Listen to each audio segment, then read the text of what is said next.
Imagine walking through ancient streets in a city torn apart by war, and around a corner a building appears that seems to speak through centuries-old bones, half-broken columns. Fatid, inscriptions, truths, buried under rubble. Your mind wonders, how many cycles of conquest, faith, and destruction has this place seen? This is the legacy of the Great Mosque of Gaza, Al-Omari Mosque building that carries layers of pagan temple, Christian church, Crusader church, and mosque, all on the same sacred ground. Today, you will immerse yourself with this ancient aura. We will reconstruct each stone, unravel hidden legends, and feel the spiritual weight that devotees have carried for centuries. And in the midst of the journey, I want to invite you, if you're enjoying it, leave a like, comment what impresses you most, and subscribe to the channel so we can travel these sacred routes together. The Great Mosque of Gaza stood in the Al-Daraj neighborhood, in the center of the Old City, near Omar Mukhtar Street and Al-Daraj Square. Before recent events, it was considered the oldest and largest mosque in the Gaza Strip.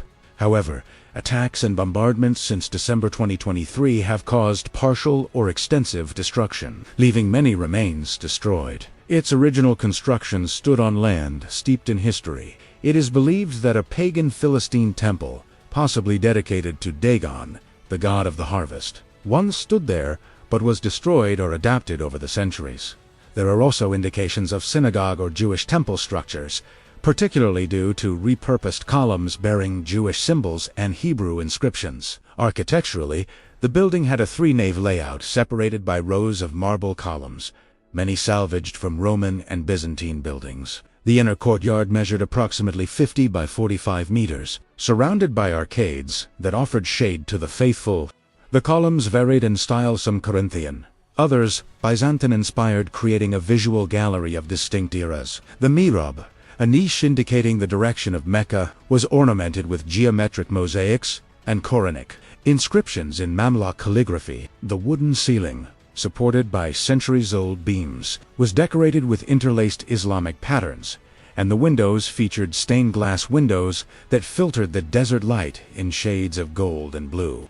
The stone minaret combined a square base and an octagonal body, reaching approximately 30 meters in height, a hallmark of the Mamluk aesthetic. From its summit, 5 times a day, the muezzin called the faithful to prayer, his voice echoing throughout the ancient city. It was, therefore, a true architectural palimpsest, a page that has been written, erased, and rewritten, layer upon layer, but whose marks never completely disappear.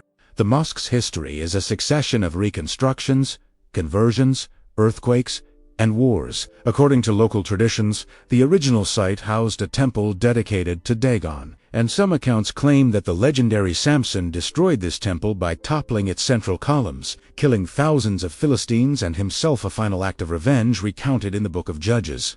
Some even say he was buried beneath the mosque, and some residents point to a specific area of TI foundations, where, they say, his bones still rest, a legend that still resonates among Gazans. During the Byzantine period, around the 5th century, a church was built on the site, possibly dedicated to St. John the Baptist. This church was even recorded on the famous Madaba map, a 6th century Byzantine mosaic depicting the holy cities of the time, where Gaza is clearly marked with its churches.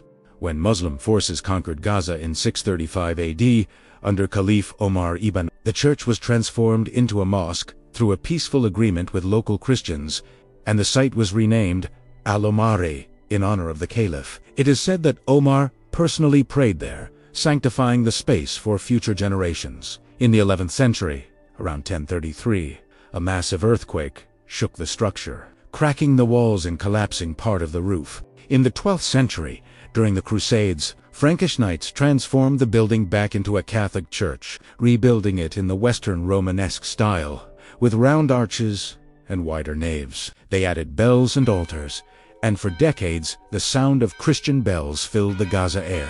Decades later, in 1187, Saladin reconquered Gaza after his victory at Hattin and returned the site to Islam, removing the Crusader symbols, but preserving many of the columns and structures. In 1260, the Mongols invaded Gaza and destroyed part of the mosque during their looting, setting fire to manuscripts and looting precious objects. In 1294, another earthquake brought down the walls and the original minaret. During Mamluk rule, between the 13th and 14th centuries, the mosque was rebuilt several times with funds from the Sultan. They expanded the naves, rebuilt the mihrab with marble imported from Egypt, and erected the minaret that would become a landmark of the city. The traveler and chronicler Ibn Battuta, passing through Gaza in 1355, described the temple as majestic and beautiful, with marble columns that reflect light like mirrors. During the Ottoman period, further renovations maintained its grandeur. In 1663, an inscription by Musa Pasha, the Ottoman governor, was placed on the mihrab, documenting restorations. In 1808, another earthquake caused damage, but the local community mobilized to rebuild. During World War I, in 1917, British bombing raids damaged part of the structure during the conquest of Gaza, and in 1926, under the British mandate, it was restored with public funds. In December 2023, during the war in Gaza, the building suffered severe damage in Israeli airstrikes, and much of its structure collapsed, including the iconic minaret. Many ancient manuscripts, illuminated copies of the Quran, treatises on Islamic philosophy, Sufi works, and legal commentaries were destroyed or lost. Although some were reportedly saved by courageous residents who risked their lives amidst the rubble. Among the mysteries and curiosities surrounding the Grand Mosque is a column bearing the Jewish symbol of the menorah, carved with a Hebrew inscription, Hananiah, son of Jacob. It is believed to have come from an ancient synagogue from the Roman period and was incorporated into the building during Byzantine renovations, a silent symbol of coexistence between religions. Some scholars believe there were other columns bearing Jewish symbols, but they were lost over the centuries. There's also the persistent legend of Samson's tomb. For generations, local guides pointed to an area beneath the mosque's floor where, they said, the biblical hero was buried. Although no archaeological excavation has confirmed this, the belief remains strong, and many Jews discreetly visited the site to pray, even when it was an active mosque. The manuscripts housed in the mosque were priceless treasures. They included 10th-century copies of the Quran illuminated in gold, treatises on spirituality by Al-Ghazali, philosophical works by Evros and Ibn, and historical records of Gaza written by local chroniclers. An adjacent library housed some 3,000 volumes, many of them unique. After the destruction, volunteers salvaged charred fragments, and international efforts are underway to digitize what remains.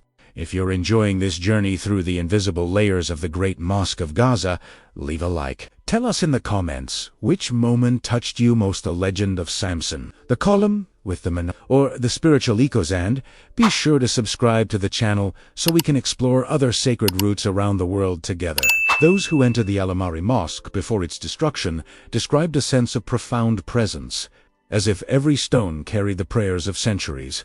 The inner courtyard, with its ablution fountain at its center, was an oasis of peace where worshippers washed their hands and feet before prayers. The sound of Quran recitations reverberated off the ancient walls, creating a natural acoustic that amplified the voices. Some said they felt the vibration of past generations, especially during dawn prayers, when the mosque was nearly empty and the silence allowed one to hear the echo of time itself. The mosque symbolized Gaza's own resilience.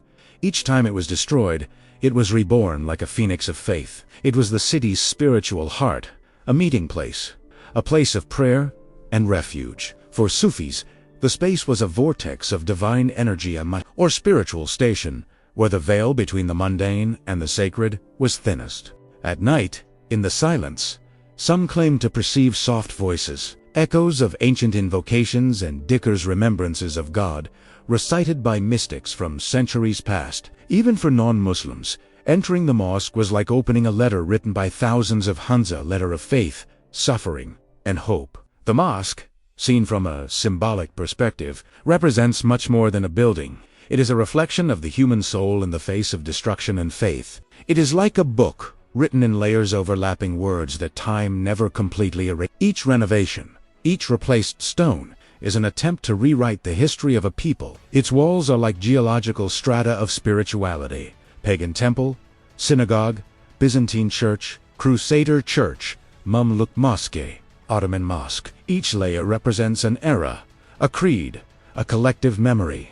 The mosque also resembles a sacred cave where the voices of the past still echo. The prayers, the songs, the supplications of everything vibrates at a frequency that the heart, not the ears, can capture. The 2023 destruction did not erase the site's significance. On the contrary, it transformed it into a symbol of resistance. The loss of the manuscripts and architecture is an open wound in cultural memory, but efforts by Palestinian archaeologists, international historians, and residents are underway to rescue fragments, catalog marked stones, and preserve what remains. Organizations like UNESCO have expressed concern about the irreparable loss of heritage. For the city's residents, the Al-Omari Mosque lives on, even in ruins. Mani Saidat, as they pass through the ashes, they can still smell the scent of incense and hear the ancient calls to prayer through the wind. It's as if the temple refuses to disappear, remaining engraved in the city's soul. The Great Mosque of Gaza represents the intersection of faith, memory, and resistance. It is a reminder that spirituality survives even beneath the rubble of history. Because, in the end, faith is not made of stone, but of intention.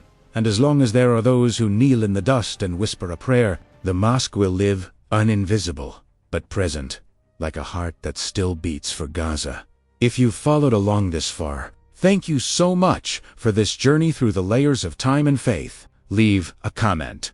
Which detail touched you most? The column with the legend of Samson, the lost manuscripts, or the spiritual echoes? Subscribe to the channel and activate the bell to continue exploring the sacred roots with us, the most mysterious and spiritually powerful places on the planet. Share this video with someone who loves history, religion, and mystery, because preserving memory is a way to keep the soul of the world alive. Until next time.